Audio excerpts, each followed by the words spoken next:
Welcome back, everybody, to another edition of the Grunge Bible Podcast, bringing it to you with episode number 54. My name is Chris Salona, and I'm here with Ethan Shalloway.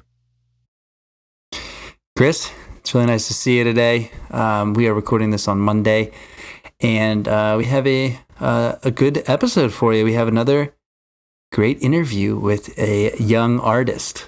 Actually, we have two people, two members of the band known as Bexley. So we're very excited to get into our awesome interview. It's about 45 minutes. But before we want to come on and do our normal spiel, check in and see how everybody's doing. So Chris, how you doing, man? So we're recording this late Monday night on Monday, March 28th. And Ethan, I'm tired. I am exhausted. Yeah, this weekend had a lot. A lot of moving parts. Yeah, a lot of moving parts, a lot of emotion. We actually, at the time of this recording and when it comes out, we're going to have already done and released an episode where we talk about Taylor Hawkins and the passing of him. It's extremely sad and a tragedy in a lot of ways. So we're not going to go into that, but that happened this past weekend, and that was on our minds. Friday night, yeah. March 25th. You saw two shows, and I had a competition, so we were busy on top of the sad news. So it was just a jam-packed weekend. There was a ton going on. I think we both were pretty tired. I know you were tired today. Is usually on the flood day of Monday, but for a lot of different reasons. I think we were both physically drained and emotionally drained in a lot of ways. Yeah, my mind is feeling a little taxed right now. There's been a lot going on, but that's the way it goes. Yeah, that's the ebbs and flow of life for sure. I mean, there's definitely some, it's just a terrible reminder of how precious life can be. And it's good that we had, I guess we had some other exciting stuff going on, but always comes back to, tell the people you love that you love them while you can, and do it often, tell them you love them often. So I absolutely agree. And, that's really all we can do at times. So I think that's the always a big takeaway when sad things like this happen. And hopefully we're all sure to do that when the time fits. But as you said, this episode, which is releasing on Monday, April the 4th, we got the opportunity to interview Steve Costello and Amanda Hardy of Bexley. And this is important because a couple of days ago on April 1st, they released a new single called Save Me, Save Us All. So we're going to get into a good interview with them, kind of talking about their musical origins, how they create music, their thought process, their influences. Amanda having grown up in Seattle and played frequently around there and playing with different people in the scene and everything. So really, really excited. It was a great conversation. But as always, before we get into that, we do have some individuals that we would like to thank. Yep, we have some new members come aboard. I guess they were almost the last entries. Hopefully we can get a few more before the end of the week, because we have our giveaway being announced on April 1st. And it's exciting. By the time this comes out, the winners will be known to the world. We don't even know who the winners are. We don't know yet. Yeah, we don't know yet. So we would praise them, but it's still open technically at this time. I can't call it. Yeah, I can't really call it, but we do have a new member, correct, Chris? Yeah, we've got a couple of them today. So as of the time of this recording on Monday night, March 28th, we have a new member of the $2 tier on Patreon named Brian J. Hayes. So thank you so much, Brian, for supporting, and that automatically enters Brian into the Chris Cornell print giveaway. And then additionally, we have a new $10 member, and they have chosen to introduce themselves to the Grunge Bible world as Captain Hightop, an ode to Mother Love Bone. So thank you, Captain Hightop. We are very, very appreciative of your support here. And the great Captain joins a growing lineage of $10 patrons, and those $10 patrons are Chris, Black Hole Sean, Nikki Six, Lauren Irene, Shannon Gorgone, Sunny Mashburn, Sue, Marianne, Millie, Kayla Jean, Alexis Shannon, Jamie Lynn, What the Fuck's Up Denny's, our number one fan from Australia, Fuck Soup, Rachel Corning, Millie, Release, Jade Mercado, Doug Endy, Wayne Staley, Victor Schaefer, The Blue Owl, and Kara K. It's awesome, dude. The Black Hole Sean is may take the reign for the most creative, or the one I like. I mean, it's just because it's new, but I like that a lot. Yeah, the Black I like Hole that Sean. one. I also love the Captain High Top reference. I think any reminder of Andrew Wood and Mother Love Bone is a good thing in my book. But to everybody on all tiers and everybody out there listening, thank you so much for your time today and every single week, week in and week out over the last year. And we hope that you stay with us in the future. And we're hoping to continue to bring you what we hope you want. Yep. Yeah, it's nice to have followers and people liking the shit, but it's really nice to have people that show support in this forum. So it really does help us run. So without further ado, let's cut to our interview with Bexley and the two beautiful people and awesome conversation. It really was joy. We're going to talk about the musical process, and it's a good one. So enjoy.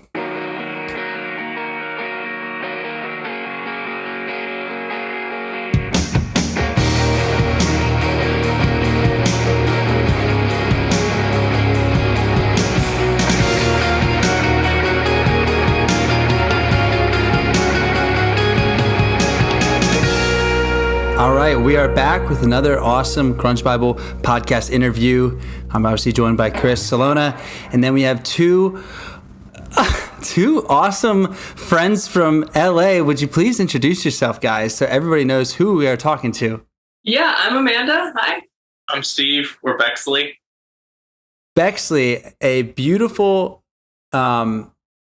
friends we've had for a long time. Chris, when did we meet you guys, or when did we meet them? It was like 2018. It was like I think, end of 2018. It was right after Run Rabbit Run came out, and we're definitely going to get into your path into everything. But we've known you for Amanda. We've known you for a long time, and Steve, this is the first time we're meeting, but quasi friendship, quasi knowing of one another. But yeah, it's been a long time. It has. You guys, the page was like something thousand when I first discovered it. Yeah, we were tiny. Guys have into this massive thing now. I know that was quite. It was quite a bit of followers back. Probably like 300 or something like that. It's crazy. In between there, I mean, remember we did a giveaway. We gave away a guitar from Yamaha with you back in the day. Forget, yeah. People forget Cafaro. I'm not sure if we got connected through Cafaro, or did we connect it with Cafaro, or did you know him before that? I honestly don't remember the timeline to that. This is what happened. I was like on the hunt for like grunge pages on Instagram, and I thought your guys' was the coolest. And I think that's how I reached out to you guys, probably through that. It was just like, hey, I like your page. I don't really remember. But then the Chris thing. The Chris thing was through you guys for sure. Yeah. Well, I think you guys had posted one of the famous Chris Cornell shots, like from the desert. That sounds about right. Chris Cafaro's name, and was like, messaged him, was like, hey, I really love these photos. And he basically said, come over. And we went and met him. And that checks out. That's Chris, as you well know at this point. Yeah, no, he's great. He's like, oh, you guys are in LA? All right, come on. Like, let's go. Yeah. He's like, all right, come over. Yeah, he's been great. He's been really great. And yeah, he obviously was a part of that giveaway and a bunch of other stuff. He's helping us right now with giving away some prints. So he's the man. Shout out to Chris for sure. Yeah, he's super cool. He did 2 of our music videos. Yeah. I know, and we'll get into that. So I guess just a little background for the people. I guess could you give a little bit background and give maybe the genesis of the project, and maybe like where you guys grew up, and a little bit of background just so people know what's going on. Yeah. Well, I grew up in Seattle. Well, for people that are from Washington, 20 minutes south of Seattle. So I can't be a true Seattleite. Yeah, and Bexley kind of formed between Steve and I in 2018. Yeah, I think, and I'm from northern Canada. It's like a town called Sudbury, way up there. Nice. Way up there, huh? Yeah. And we met here at the Marvelous NAMM show, Yeah. And That's great. yeah, we kind of hit it off and just kept in touch. We wrote songs over Skype for a while, and then we both ended up moving down here. Yeah, and it kind of just ended up working. Amanda was like, she was recording under her own name at the time, and then when we started working together, actually, no, right before that, you decided you wanted to go with more of like a band mononym type deal. Yeah. Bexley came from, so like my dad's side of the family is from England, and Bexley is a place in England, and that's like where that side of the family's from. So we were visiting family there, and like the trash can said Bexley on it, and I was like, that's the one. That's grunge. It's grunge as fuck.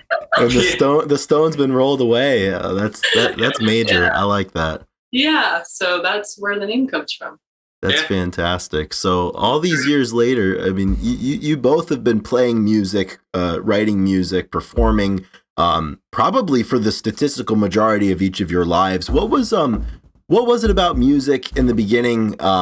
You know, for me, growing up in a family that wasn't musically inclined, like I never played instruments or anything, so I didn't really have any cohorts or any path to it. What was each of your paths into music, and what was the appeal, not only, I guess, as fans, but also as musicians and as songwriters? Yeah, you want to go first? Yeah, so the town I grew up in didn't have like a ton of things to do, and I grew up outside of that town. Like Amanda said, she's 20 minutes outside of Seattle. I'm 20 minutes outside of like a mining town. So you're out there, huh? Yeah, kind of. It's like, I mean, it's objectively out there. Yeah. So you kind of make your own fun. And my dad was a drummer. He put himself through med school playing drums, and that's awesome. So that was kind of always in my life. So I started playing drums when I was like 9, and all my friends would come over and play drums. So we would all just take turns on the drums, which isn't like, at a certain point you go like, can we play a song together? So I picked the guitar. And I kind of went that way, and that way me and my dad could play together as well, which is super cool. And my mom would like crank Queen concerts and clean the house. Like that's nice. So our house was pretty music based. So for me, it was kind of a no-brainer, and I just got more and more into it. And at a young age, like we took over open mics in our town. So it was like, we were 14, going to like a dive bar where they didn't know our name. They just called us the kids. Like, are the kids playing tonight? Yeah. Nice. That's sick. Yeah, I kind of just fell into it, I guess. And I just loved it. So. It is like, you always fall into it. I don't know. I always had like an affinity for singing, like growing up. Like I have like this little note from my parents, like when I went to kindergarten, they were like, have a good day. If you get scared, sing one of your songs. It's like, I've just always sang. And at a certain point, I like wanted to write music, or like at least stop singing along the karaoke tracks. So I learned how to play guitar, just like sort of like, I had a chord chart that my dad got me, and he had an acoustic guitar at the house because he liked playing guitar like from time to time. And yeah, that's kind of where the songwriting started. But as a fan, it was always like the Beatles or Led Zeppelin. Like that was always what I listened to. Yeah. And I think the Beatles are like still just like my favorite band of all time. Mm-hmm. I can always find something in there to like inspire me to do something else. But yeah, my dad had also introduced me to Alice in Chains when I was 13. And that's like when I fell into the grunge love. Yeah. And didn't look back. Definitely, yeah. And that's definitely not surprising considering geographically where you were located. And it's really interesting. You know, we're all the same age, I believe, you know, mid late 20s, give or take. And I think a lot of us as music fans, the beginnings of our fandom was informed a lot by our parents, and a lot of them grew up in the 70s or 80s or whatever. So I mean, everywhere you turn, I remember being a kid, you know, getting driven home from soccer practice, and you know they've got Zeppelin or Van Halen or whatever on. So it's always funny to talk to people and hear those common influences. But I feel like in most cases that seems to be the primer, and then you can kind of branch out. And Amanda, you had said that obviously your dad sharing Alice in Chains with you at 13, that's a good start too. Yeah, it was awesome. I think my dad worked with somebody that whose kid was in a band and they needed like a girl singer on something. And so he was like, "Do you want to sing in this band? Like they'll let you, like, you like rock music and they'll let you sing a song or whatever." And that's kind of just how it spiraled. Like, you know, you start meeting the people that play in bands, and I don't know, it just snowballs. Yeah, we're pretty much how it goes. Yeah. My first show was actually, do you guys know, have you been to Seattle at all? I've never been. I went to Seattle last year for the first time, actually. Yeah, I'm a fraud and he's uninformed. I'm just a little less of a fraud than Chris as far as visiting the history, but did the Space Needle and shit. So I mean, but anyway, so where was your first show?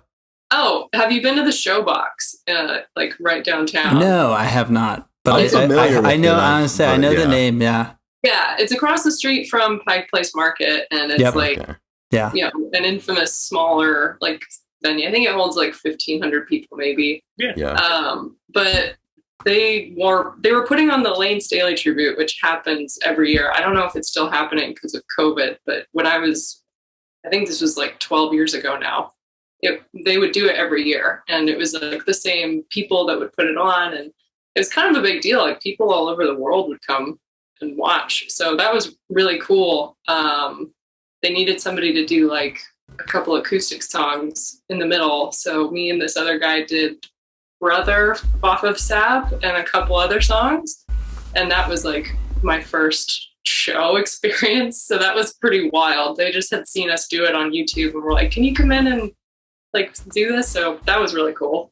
But yeah, that's a pretty significant like entry into playing music, especially like you had said, for a tribute show, an annual tribute show that's got a following. That's I mean, one of the seminal artists from that town and that created in that town. I mean, were you nervous at all? Like, it's like, here I am. Super nervous. Well, it's like all the people that knew Lane, and like, you know, his mom was there, and I think his dad was there, and like it's like all these people that grew up and, you know, were around these people.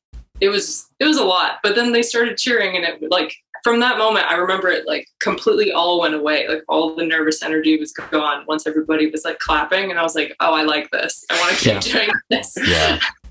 Yeah, that makes, and it's got to be inspiring too, to have that switch and just to be vulnerable in that space for literally the first time, and then to be received in that way by, like you said, people that you know, were there when it happened, you know. Yeah, it just kept being this really cool thing that I got to be a part of, and I think like everyone liked that we were young. And how old did you say you were? I was 13. That show. 13. Yeah, that's pretty incredible. To play a Sap set in front of people that we did like Lane's mom. That's pretty incredible. That Am I Inside, which is like a deep cut. Yeah, that one's in there. That one, I think, No Excuses as well. But yeah, It was really, really cool. And you know, I got to meet Lane's mom, and that was a whole like experience, because I was at that point infatuated with Alice in Chains, and like I wanted to be Lane Staley, and it was like a whole thing. So meeting his mom was really cool. And then I think the following year or the year after that, she got up and sang a song with me and a bunch of other people for the Lane tribute that year. And that was like so special. Wow. Like it was awesome. We did Wake Up, the Mad Season song. That's incredible. I mean, those are, to have those experiences at such a young age as a performer, I mean, that probably has a very, very big impact moving forward, you know, as your performing career begins, and just like I said, to be inspired by all of that. Steve, so you were growing up, like you said, in that town, and you know, the kids were always playing. How was your path into kind of taking it a little bit more seriously, and kind of seemingly devoting more time to it, and getting out there and playing? Did you have guys that you played with, or what did that look like for you?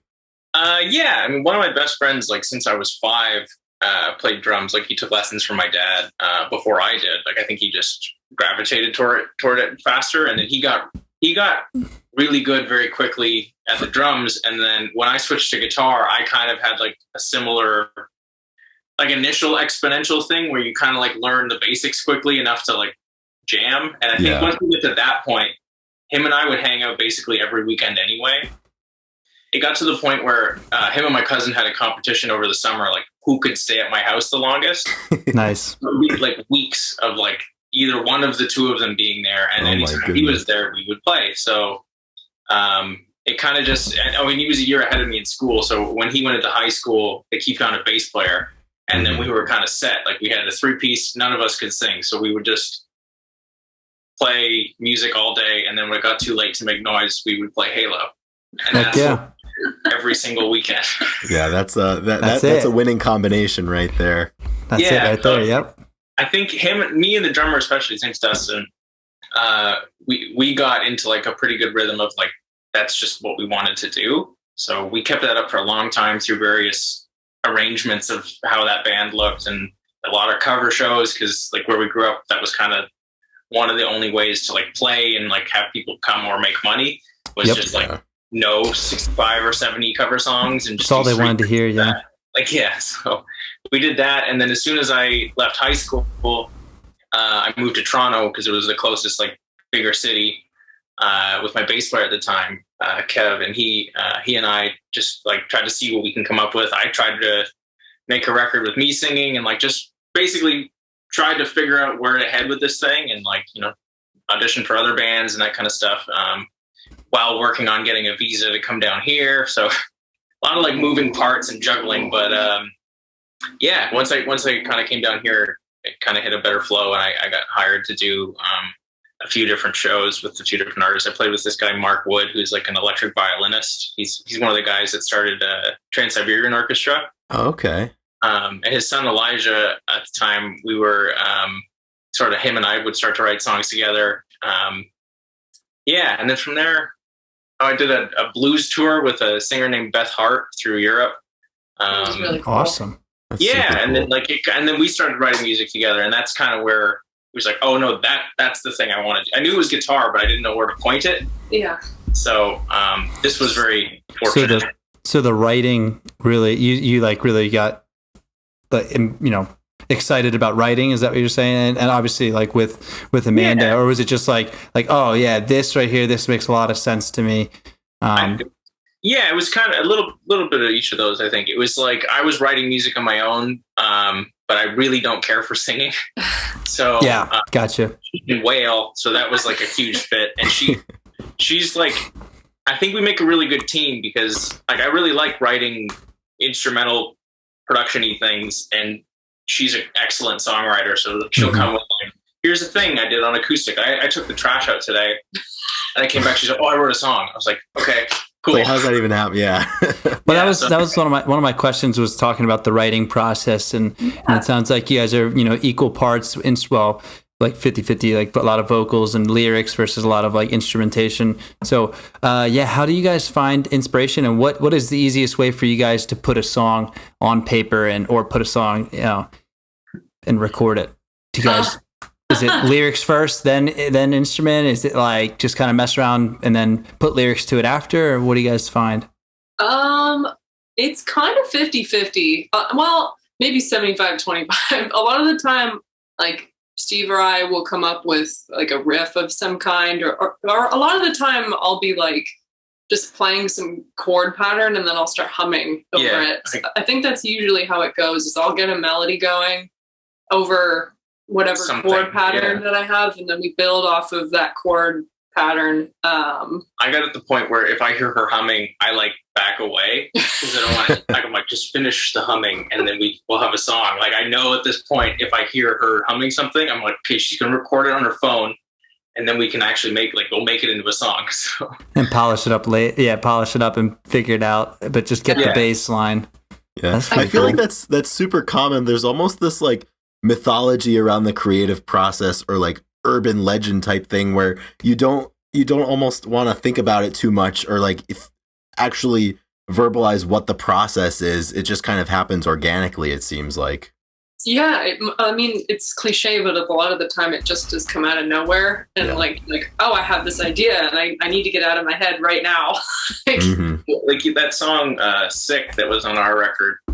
We were trying to, like, for like a day and a half to write another song, like in that same kind of vein and key. Yeah. And then Amanda just started playing the riff at the beginning and she's like, oh, let's do this instead. I was like, yeah, let's do that instead. And then we finished it like that day. Yep. And like as soon as you hear it, like it just makes sense and you just run with the idea. Yeah. It's fun. It's like when it hits, and when it doesn't, it's like intensely, like I'll cry over it. Like if I can't get something. Yeah. What's writer's block like for you guys? How do you get past that? do you step away? What do you do? I'm so mad at myself. Writer's block is terrible. Yeah. We're currently sitting on like 6 basically finished songs that were like, there's just a couple little pieces, like we need another verse or we need like the second half of a chorus. Yeah. So there's a lot of that. Like we end up piling things and then we'll go back and then,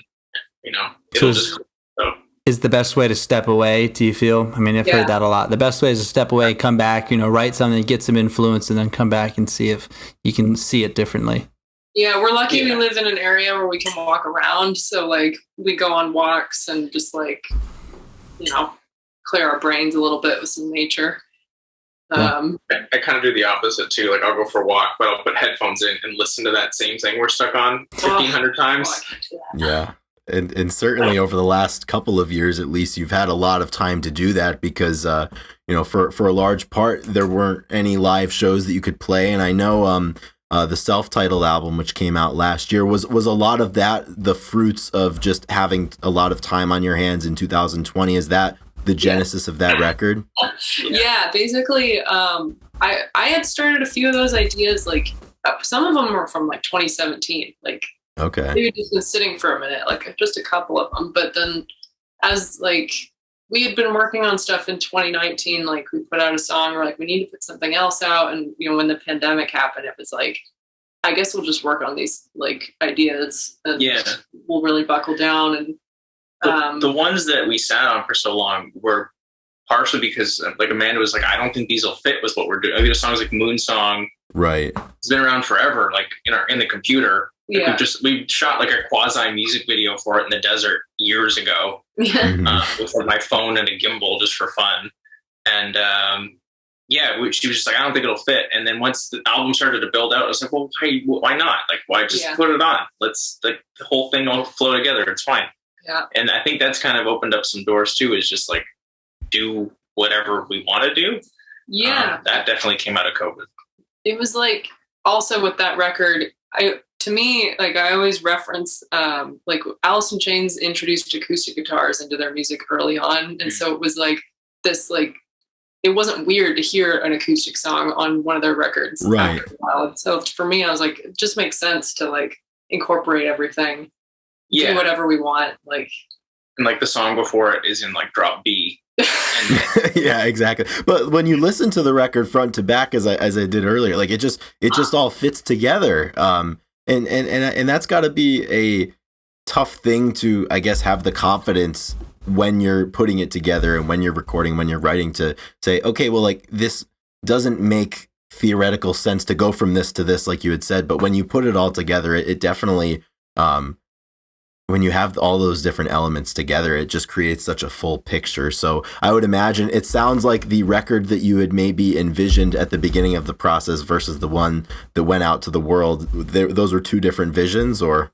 Yeah, I think so. I think, once it started, well, actually another big thing is we kind of went, like with a few of the songs that kind of clicked, we looked at it and we're like, well, what are the sounds that we really liked in that? Like specifically like what guitar effect was on it or whatever. And we tried to put some of those things, like kind of paint it broadly across the whole record.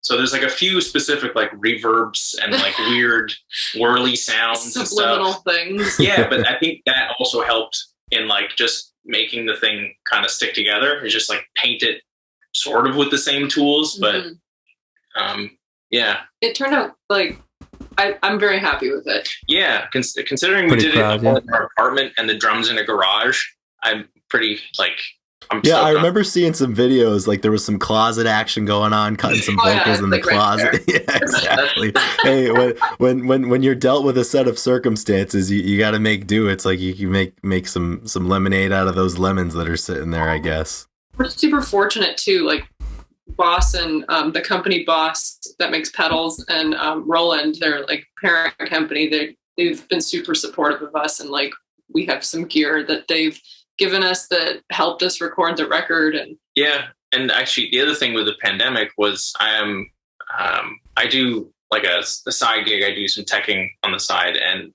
one of the companies I run into a lot here is a backline company, and my friend is the guy like who manages the entire place, and a production manager friend of mine keeps all his gear there. So I called them and I was like, "Hey, we need to record drums. I know you're not renting anything at the moment because nobody's doing anything." He's like, "Just take whatever you want. We're so bored. Please." So That's awesome.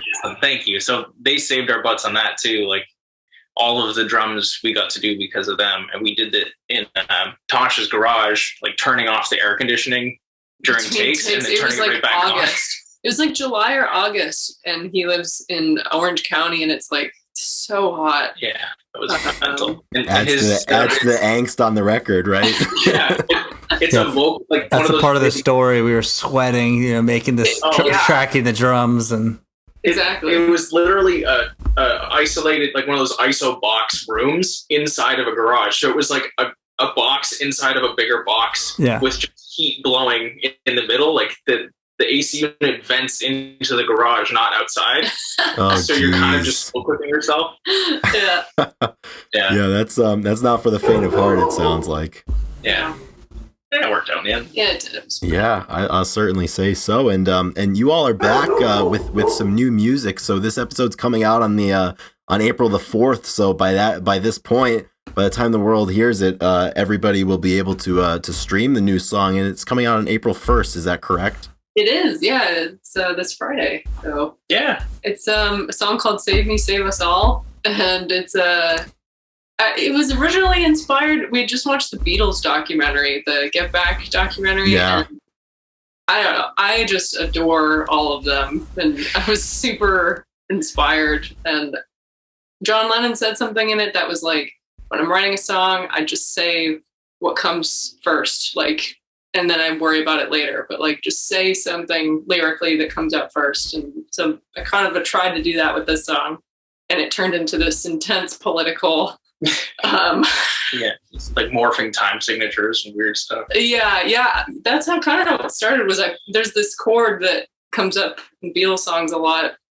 I don't know the name of it. It's like a version of B7. Yeah, B7. There you go. I was playing B7, and then I just like slid it up the neck and back down in this weird time signature. And I was like, "What do you think of this riff?"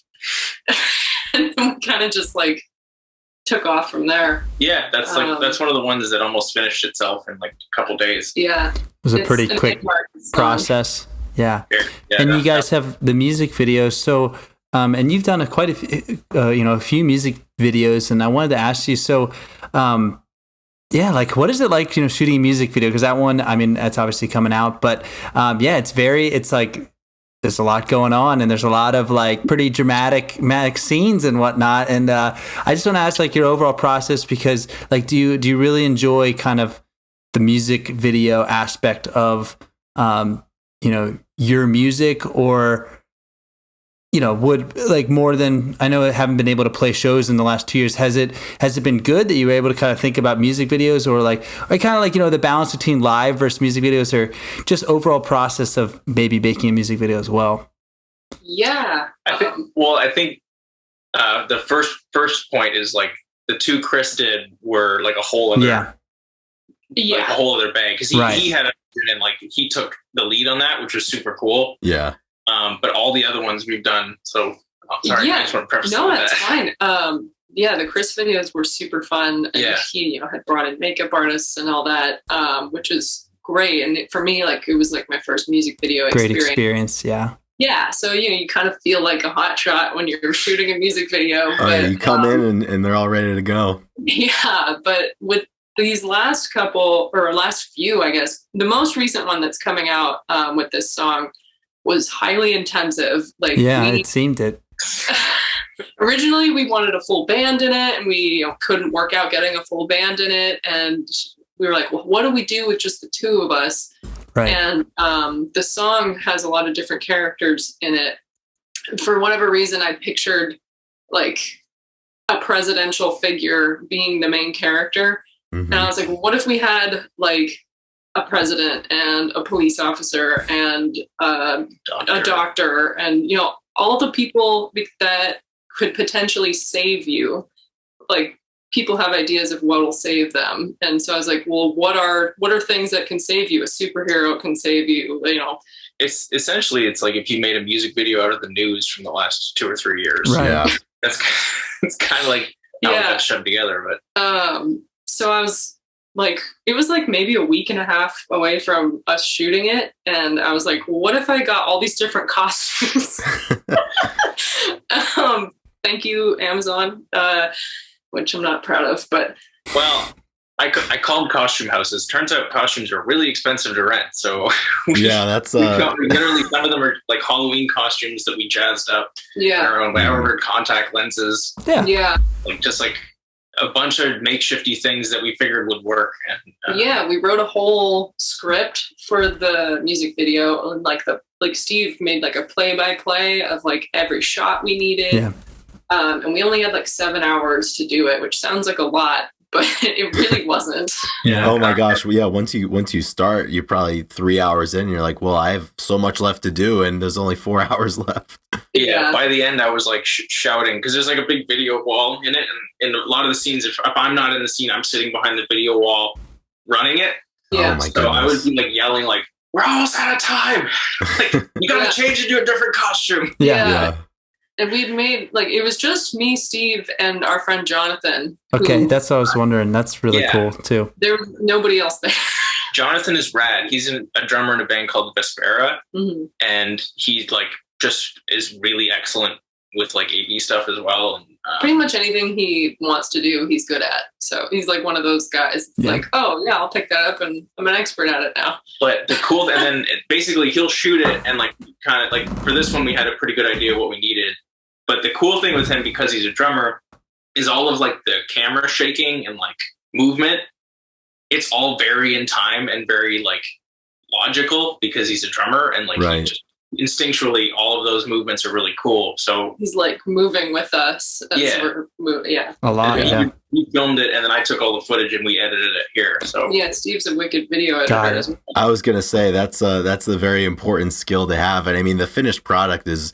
It's so high energy, it's so intense, and it fits super well with the song. So, thank you. Yeah. As somebody whose mind is not creatively inclined in that way, it's just kind of mesmerizing to understand that that didn't exist before, and then now you know it's got to be a little daunting too. Like, all right, I'm gonna make a music video. Where do we begin? You know? Honestly, there were points where I was like, this is going to look stupid. Like, this whole thing is going to look really stupid. Leading up to it, I was like, I don't know if this is going to work. And it's like walking into the place. You're like, this is not going to be good. So, yeah, with music videos, what is your favorite part about a music video and making one? Like, what do you think you look forward to the most? Being finished with it. I was to say the finished product. I mean, you can say that too. Like some people would say, you know, maybe doing it is fun, but yeah, the finished product is always something that you can just sit back and be like, yes. This one was very fun to make because of all the characters. I kind of got to like pretend I was somebody else, like, which I kind of do anyway for this. But it's like a bunch of different characters, so I got to kind of act in a way. So that was fun. For me, it's that like when we come home, I'll immediately take the files, like plug the hard drive in, and just start looking at things. And like we did that, and we're like, oh no, this is gonna work. Like that moment of like, oh, we got really cool stuff. Yeah, that's a good feeling. That is cool. Yeah. What do you think is the hardest part about doing a music video? And that could be you can contrast. Obviously, doing it all on your own is one thing, but like also like when you have somebody that's helping you through it all, and all you have to do is the talent. Like, what's hard about that aspect too? I guess. Well, for this one, we like when we're in those sections where we're like throwing ourselves on the ground, like we're legitimately throwing ourselves on the ground. No like, stunt doubles. No, it's like I still have bruises from it was like a couple weeks ago. It's a contact sport out here. Yeah, that one really was. A lot of the time you come out of it very sore. Oh yeah, I sore don't neck know. after. What did they call it? Oh, a bangover. Yeah, bang over. Head bang. Bang over. That's incredible. Yeah, no, I think that's the hardest part for me is like doing it for 8 hours and you're like sore afterwards. It's like, yeah, I don't know. There's, to me, like the prep is interesting because we'll do things like some of the scenes, especially in the video Sick, some of the scenes like appear slow motion, but they're in time. Mm-hmm. So yeah. you have to like think about how you want to, like what you want and how you want to accomplish it. So our buddy Jonathan did the math and then sent me everything. So I took the files and basically you have to play the song twice as fast, or actually like 208.5% faster to get the frame rate to work out. It's like very just all of that kind of thing and making sure you did it right. Because when you show up, it's like, well, I can't do it now, so it's not working. Yeah, there's only so much shooting for the edit that you can do when there's that much there's that many moving parts to it, you know? Yeah. That's like there's two bands that come to mind when I think of music videos, and one of them's OK Go and the other one is Mute Math. And OK Go, they obviously do the big music videos where like the paint, and it's like a big continual timeline of stuff happening, you know, and then it ends with a certain like explosion or something. So it's like one take, you know what I mean? But then do you know Mute Math? Do you by chance know them? I know them, but I don't know the videos. Yeah, they have a few videos where like it's like they play the song backwards. And I'm watching, I'm like, what the heck is like he's singing? Like, how are the lips adding up? And like, are the drums like it's like, and he literally like, you know, they do the song backwards and there's like no other way. And it's just, it blows my mind how people they have to learn their own song at a different like pace and a different click and like backwards so it's really, and because, you know, it's the one music video in particular, like they go through the whole song, they like destroy the set and then they replay it so it finishes with it in perfect condition. So the whole thing's backwards and it's like, what the heck? Yeah, it's really, really cool.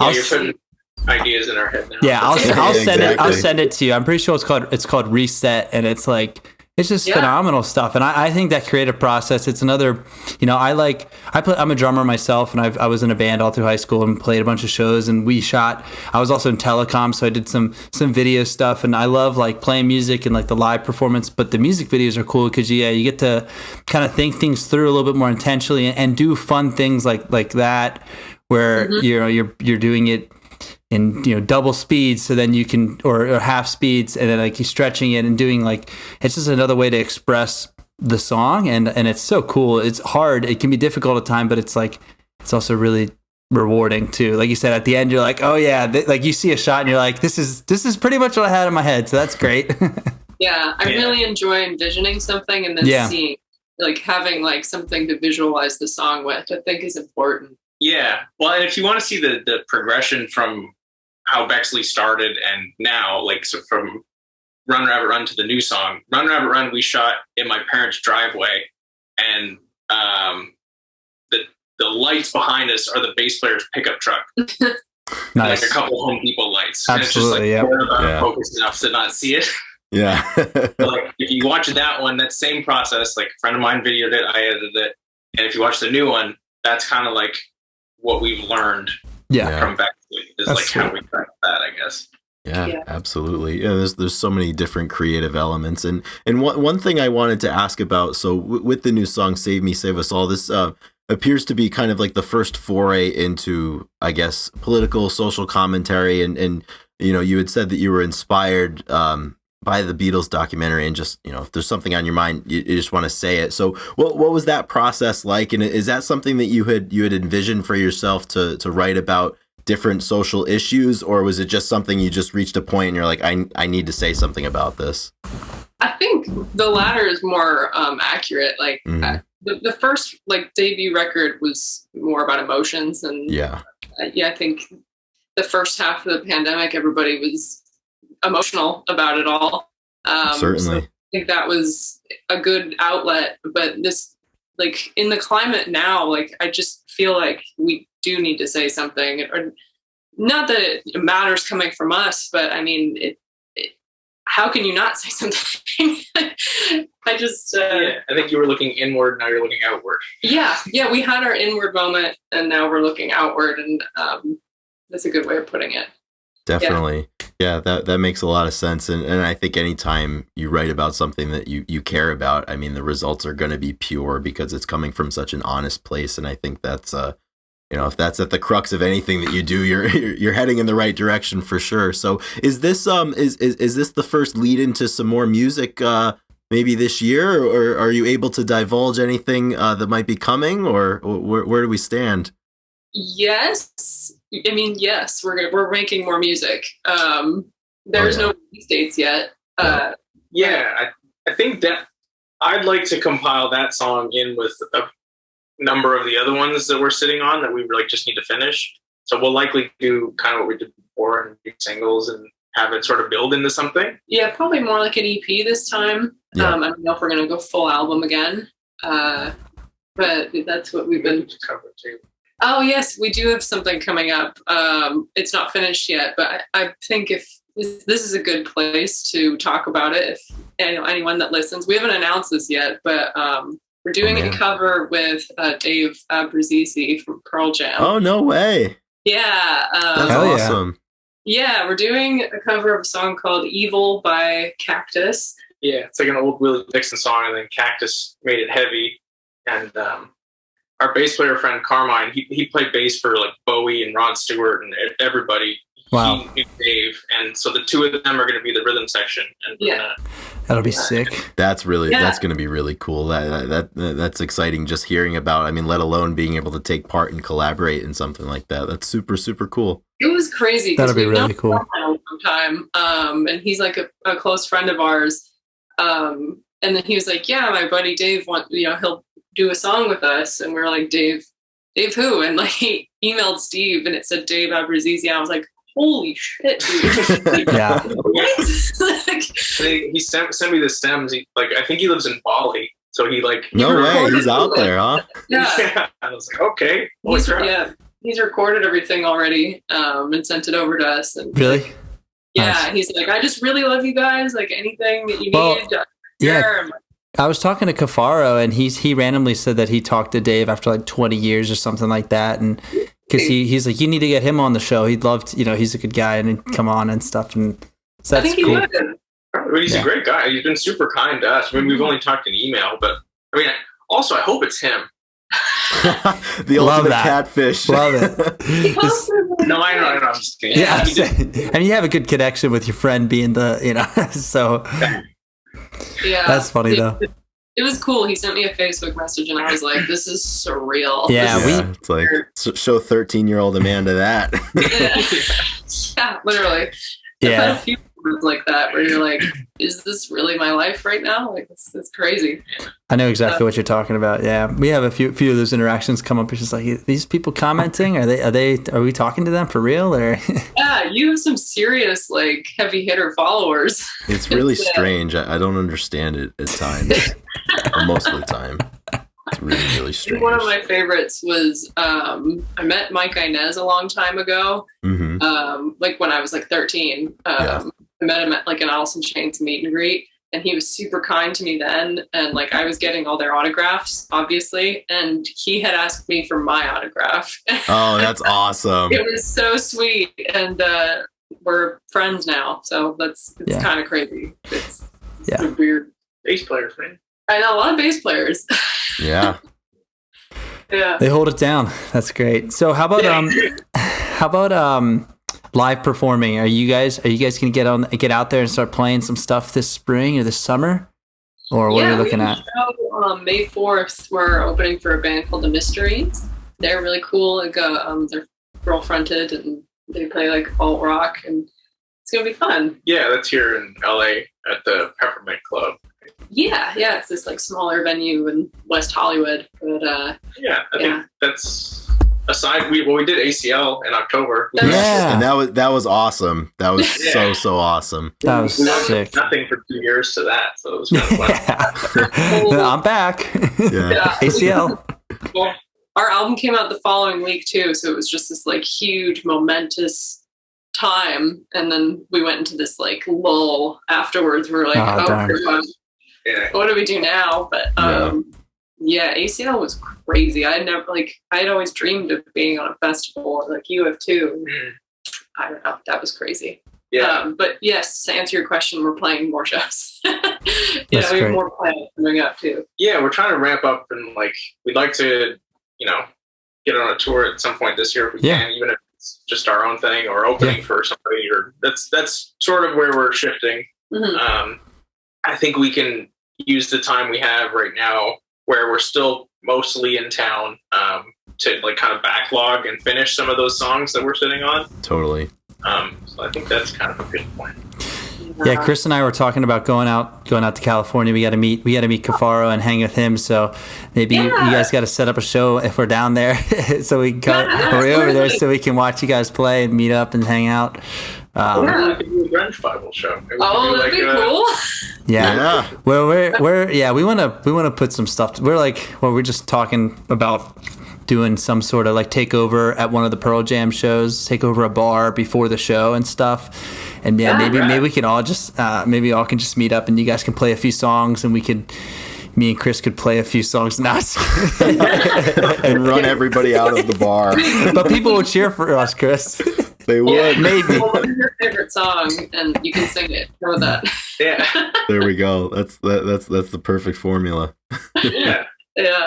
That's awesome. Yeah. Well, Steve and Amanda, thank you so much for spending the last hour with us. Really, really enjoyed getting to talk to you about everything that we discussed. And for everyone that's listening, make sure you go and you check out Save Me, Save Us All, which is available everywhere now because it is April 4th. It's been out for a couple of days.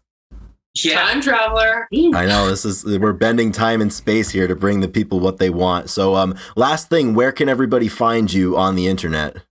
You can find most updates on Instagram at Bexley_official, and it's Bexley. I get that question quite a bit. Yeah, everything's also on BexleyOfficial.com, so that'll like redirect you to wherever you want to end up. It's great. It's the motherboard right there. Yeah. That is fantastic.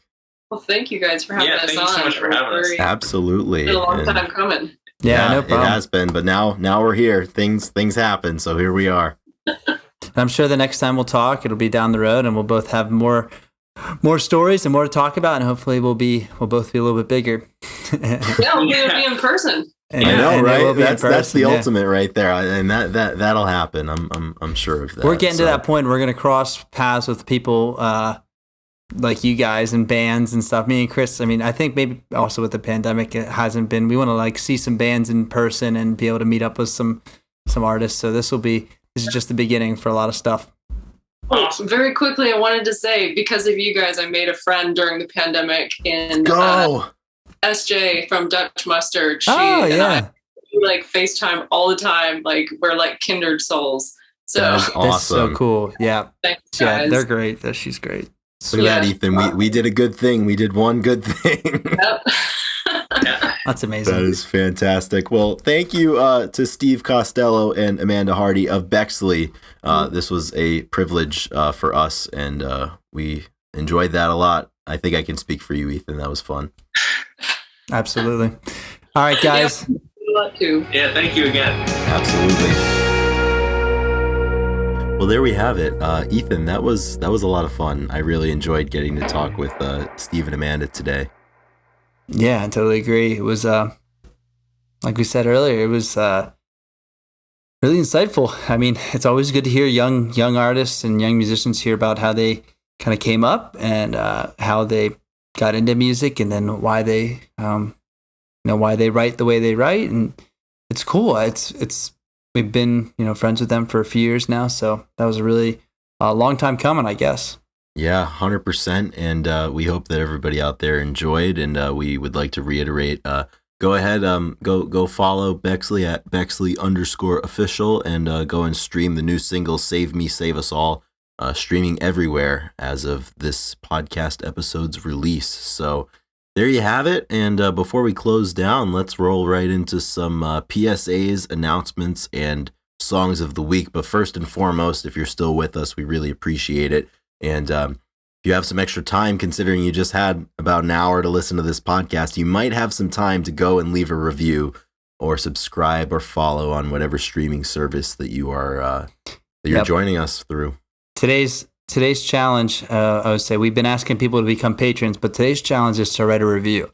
So congratulations, you made it to the end of the pod, and you get to hear us ask you to do something, and that will be write a review. And honestly, if you want to write a shitty review, we enjoyed reading those too. Yeah, go ahead. Or you want to maybe write some satire, write encrypt. I would love a good sonnet or something, or a haiku. Yeah. Or maybe a poem, of why you like or dislike. Do something that we can read on the podcast. How about that? Yes, that would be. I want to be able to read something, whether it be good or bad. So go ahead over there to both Apple and Spotify have them now, right? Or just a star review on the one. Yeah, on Spotify it's just the stars, but on Apple you can lengthen out those typing fingers and take them for a spin. Let me see your best. Get those rolling. Get on that home row and let it rip. Yeah, dude. Is there a cap limit? Does it have a number? I don't know. I don't know that I've ever taken the reins and left a review. So I'm a liar. I gotta go review our show. Are we allowed to review our show? I mean, you can vote for yourself in elections in politics, so you might as well be able to review yourself. Same thing. It's the same thing. This is more important, right? Maybe we can write some scathing reviews. Yeah. That's good. That's good. But we are very thankful that you guys have made it to the end of the show. I mean, honestly, just that is this is the exclusive. That's always fun. That's where the good stuff is. That's what the song of the week is. I mean, what could be song better of the week than comes that? in. We're tastemakers, man. Let me see what I think we've grown a few followers. We were at like 140 last time, but yeah, we're climbing up a little bit. Every so often we'll have people slide into the DM and ask for the link, and we'll happily oblige with that. But Ethan, do you have anything off the top of your head for song of the week? Because if you don't, I do.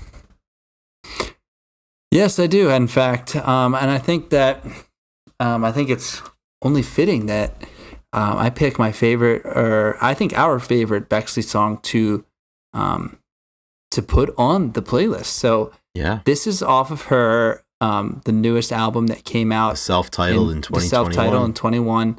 And I think for both, I don't want to speak for you, but this is... you can speak for me. Yeah, I'm speaking for Grunge Bible. This is our official plug.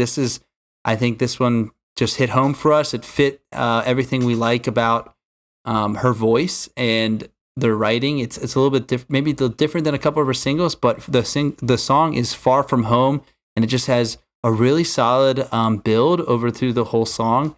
And it's like 2 to 3 minutes where I feel like it really just progresses, and it's kind of has that repetition that I like, and kind of like hammers it home. And it just felt like, it almost felt like, I don't want to say like Phoebe-esque, but like it was like the build up, and I don't know. Yeah. It's just a really perfect song for us. It's a really, really good song. So that's definitely my favorite off of that album. And and I wanted to bring it up with her in the interview. I wanted to bring it up to her in the interview, but there wasn't a good space for some reason, and I didn't bring it up. So I'll tell her. I'm hoping she'll listen to this. So Amanda, I think that was and Steve, I think we think that's your best piece off that. Absolutely. Yeah, I like that song of the week selection for sure, and I will sign my name alongside that selection. Heck yeah. Chris, what do you have this week? What are you listening to? So, this past weekend, I went to a couple of concerts. Saturday night, I drove up to Boston and I saw Car Seat Headrest. And Sunday, I saw Soccer Mommy for the second time. And I have to say, Car Seat Headrest fucking ripped. I'm not a connoisseur of their music. I really, really like their music, but I don't know everything, the ins and outs. In and out. No, I don't. But man, were they good. And the opener, I believe tested positive for COVID, so they couldn't play. So some of the guys in Car Seat Headrest did some solo stuff, including Will Toledo, the front man. So it was super cool, super unique. The energy was great. So I think it's only fitting, based off of that really positive experience that I had seeing them live, and just being very impressed by their musicianship and their showmanship, that I do select a Car Seat Headrest song. and I'm going to pick one from their most recent album, which was released, I believe, in 2020. The album is called Making a Door Less Open, and my selection is a song off of that album called There Must Be More Than Blood. I've been a fan of this song since the record dropped, almost 2 years ago. Really, the whole record is really, really great, but this is one that has just been kind of sticking with me. I mean, Will's voice is very unique, and I love how they explore so many different genre styles, even just within one record. I mean, there's electronic stuff, there's kind of punk stuff, there's live, there's a little bit of kind of blues emphasis there. They have a song called Hollywood, and they kind of got like a fuzz pedal Dan Auerbach thing going on, and it was super, super cool. But they didn't play this one live, but it is one of my favorites, and I really appreciate Will's lyrics, and his songwriting is really, really impressive and super relatable. So that is it's my song of the week. There Must Be More Than Blood by Car Seat Headrest. Dang, that's awesome. I just added a double whammy, a double hitter for concerts this week. That's pretty great. Yeah, the doubleheader was tough. It's definitely contributing to my my tiredness at this point. My energy levels are indeed a little low, but hey, that's okay. No one cares. You got to do the work. That's right. No one cares that you went to 2 shows, Chris. You still have to do a podcast. Exactly. But no one cares that you went to 2. You burned the candle at both ends. Nobody gives a shit if it's the consequences of my own actions. But honestly, I mean, we couldn't have had a better follow up to that. I mean, Amanda and Steve were great, and really, really, really appreciated having them on. Yeah. And really enjoyed that conversation. That was fun. Yeah. I just realized that we're both wearing a hat. We're both wearing a flannel. Got the over ears and a white shirt underneath. I'm wearing my Sydney Sprague shirt. Absolutely. I see you have a... I'm wearing my Walter Sox. Oh, yes. The Big Lebowski. This is a fucking league game. This determines who makes it to the next round of the playoffs. I dabbled in pacifism once. Not Nam, of course. Were you listening to the dude's story? Well, hopefully people are still here listening to our story. But I believe our story has run on for long enough now, so I think we cut him loose now, mercifully. Yep, I think it's that time. So Thank you again, guys, for listening, and we will see you same time, same place next week. And Chris will be wearing his Walter Schoback shirt again. I think I have to. All right, rock and roll, stay heavy, and I'll see you guys next week. Take care, everybody. See you later.